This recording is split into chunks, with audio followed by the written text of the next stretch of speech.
This is KGW News at noon. What Oregonians want most is to have a responsive government, a government that will be in a position to address their concerns.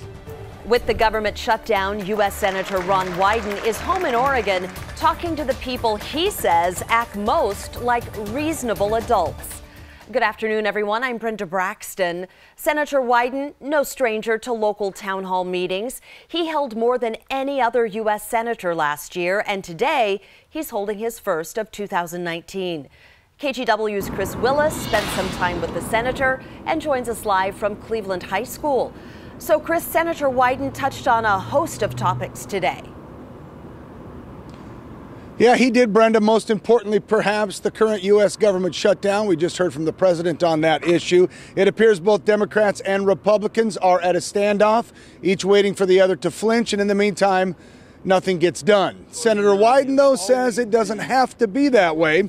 Today, kicking off his Listening to the Future session at Cleveland High School, Wyden told me bipartisanship is now more important than ever. He referenced his work years ago with longtime Republican Senator Orrin Hatch on children's health insurance. Neither agreed, but the two were able to compromise and reach across the partisan aisle to pass that legislation that benefited millions of children. As for the current government shutdown over President Trump's demands for funding on a border wall, Senator Wyden says compromise is a must, but the government has got to open again first. To me, the practical ground, the ground that has been bipartisan, is to say we're going to tackle this in two parts, which is what I have supported. First, we open the government, we fund those agencies where there are no questions, and then we allow over a short period of time, nobody's talking about something that stalls it for months and months, but over a short period of time, we'll have a discussion about what the president wants most, which is the wall.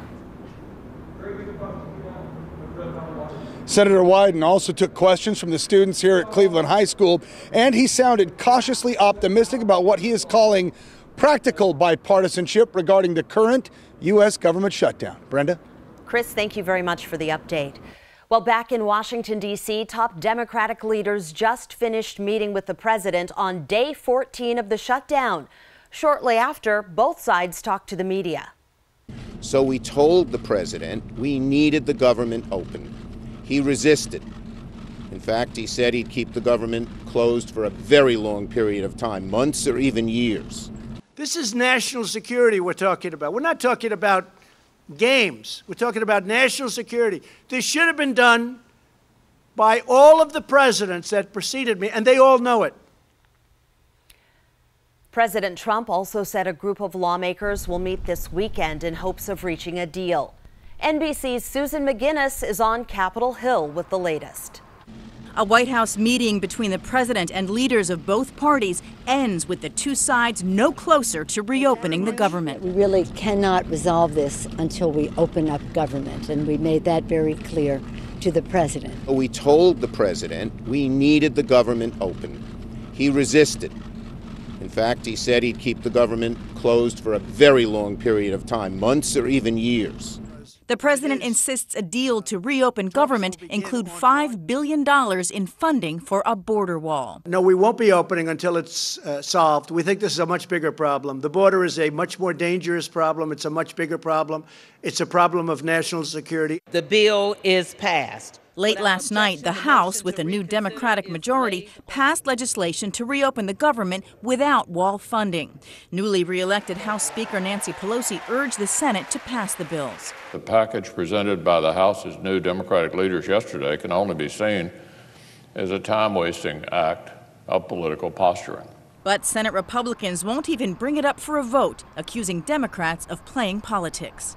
But possible signs of a crack have emerged on the GOP side as two Senate Republicans said they want most government agencies reopened as talks continue. In Washington, Susan McGinnis, NBC News. Local government employees tell us they're frustrated about the shutdown. We talked to Travis Ray and Nathaniel Weber, who work at the federal prison in Sheridan. They haven't been paid during this shutdown. But unlike some furloughed employees who have to stay home, these two are among the thousands of officers who still have to show up for work. And I understand the risks of, I can be hurt every day. I can watch a staff member be hurt. You know, I put myself in that line of duty. And I look forward to getting a paycheck with it. Now I get to look forward to coming to work, possibly being assaulted, and not getting paid for it. Neither man supports the shutdown. They say the government shouldn't be using federal employees as bargaining chips. So in today's viewer voice poll, we're asking you what you think about the government shutdown. Do you think a border wall should be funded to reopen the government? So far, 66% of you say no, 34% say yes. You still have time to vote this afternoon. Go to kgw.com/vote or click on the Vote Now tab in our KGW News app. We'll reveal the results of this poll coming up a little bit later in our newscast. It is 12:04. We want to give you a live look outside from our sky cam there. It's overcast, but not really bad right now. But this weekend, ooh, it's looking wet.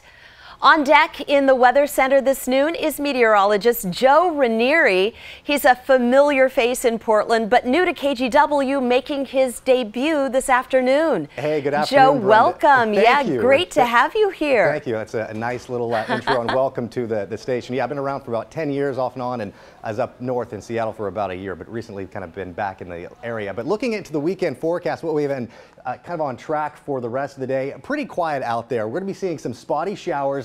This is a peek at the radar. You can kind of see some showers moving in just east of 205 and into the foothills of the mountains. You're seeing more of a wintry mix. You're not going to be seeing really any travel issues over the mountain passes today or tomorrow. But if we head into the coast, the coast range is going to kind of interesting heading into late tomorrow night into Sunday. Snow level by tomorrow night and a Sunday morning right around 1,500 feet. And I am forecasting a little bit of a mix of some rain and snow over the passes, so be aware of that. And another live look here in the Rose City, temperature of 53 degrees with some overcast skies. The weather headlines look like this: some spotty showers the rest of this afternoon, heading into tomorrow, really tomorrow afternoon and tomorrow night, rainy and windy. And then for the mountains and the coast range, like I was telling you, you are going to be seeing a little bit of some snow. So how much snow are we talking? At least for the mountains, at least about a half of a foot in your Mount Hood. This is from tomorrow night all the way into Sunday afternoon. Along the coast range, maybe a light dusting, but still it could be kind of a slick commute over the mountain passes early Sunday morning. I'll talk more about that in details coming up in your detailed forecast. Okay, we'll see you then. Thank you, Joe. Police are trying to figure out how a car ended up hitting a man this morning here in downtown Portland. Paramedics took that man to the hospital, but he died a short time later. Investigators say the man was crossing Southwest Salmon Street in an unmarked crosswalk when the car hit him just after 7 o'clock this morning. The driver stayed at the scene and is cooperating with police. Right now, Southwest Salmon from 9th to Broadway is closed, as well as Southwest Park from Main to Taylor. Police expect it to be closed for a couple more hours. Well, deputies are praising one of their canine officers for tracking down a burglary suspect. This is video from a Washington County deputy's body cam. Canine Stark took about 15 minutes to track down 19-year-old Ramon Zendejas Holt. Neighbors called officers to Northwest Calypso Terrace near Fawn Lily Drive in Bethany early this morning. They say they saw people trying to break into cars. Deputies found a stolen wallet on their suspect that came from an unlocked vehicle nearby. They were able to find the wallet's owner and return it. Zendejas Holt is now facing several charges. I'm mad. I'm more mad than I was before. Yeah, he's mad, angry, frustrated. That Portland man is all of those things after his grandfather was killed last spring. This noon, 8 months later, he is still looking for answers. Now he's taking matters into his own hands. You may remember 85-year-old Eugene Gora was found dead last May at his home on Northeast MLK and Skidmore. Detectives won't say much more than he died of homicidal violence. Gora's grandson started a GoFundMe campaign to raise reward money for whoever helps crack this case. I want justice, and I want people to quit acting like it ain't a big deal that there's a killer out there.